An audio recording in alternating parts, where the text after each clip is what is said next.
Every year, MoneySense studies cities across the country to find out the best places to live. And this year, Oakville tops the list, jumping from 14th last year. Claire Burnell is editor of reports and rankings with MoneySense.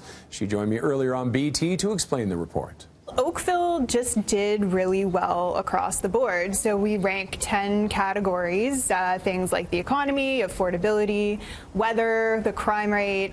And Oakville scored in the top 25% of all cities in 6 out of those 10 categories. So it just was a great pick across the board. Really low unemployment, high incomes, low crime rate.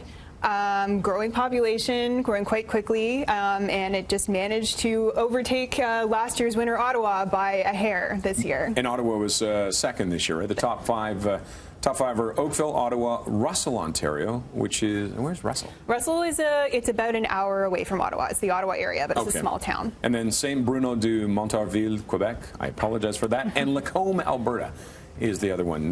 Were there any surprises in the ones that finished in the top 5, top 10, and were they fairly close together? Yeah, well, one really interesting thing is how some Alberta cities like Lacombe finished. So I'm the new editor of reports and rankings, and I made a couple of tweaks to it this year. One tweak that I made is that previously population growth used to be you only got full points if you were close to the national average of population growth. So you lost points if you were growing too quickly. Yeah. So I looked at it and I decided I don't know if that necessarily makes sense because that's penalizing some cities like Milton, for example, which did really well. Anywhere in the GTA. Yeah, right? They're growing quickly because they're adding new housing, right? It's not because there's some sort of, fever of people coming to the city and causing all kinds of problems because they can't keep up with the growth. They're just building housing there in some of these bedroom communities. And in Alberta, of course, you've got a lot of cities that are growing quickly, and also as the economy turns around, the unemployment rate is dropping really fast, and that really shot up some of those cities. Best places for family. 4 of the top 5. Oakville was the 5th, but 4 of the top 5 are in Quebec.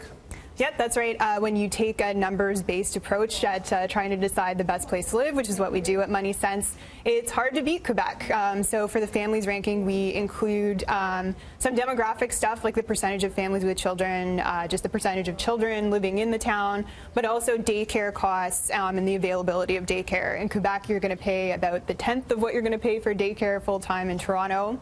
It's hard to beat that. You can find the full rankings on moneysense.ca.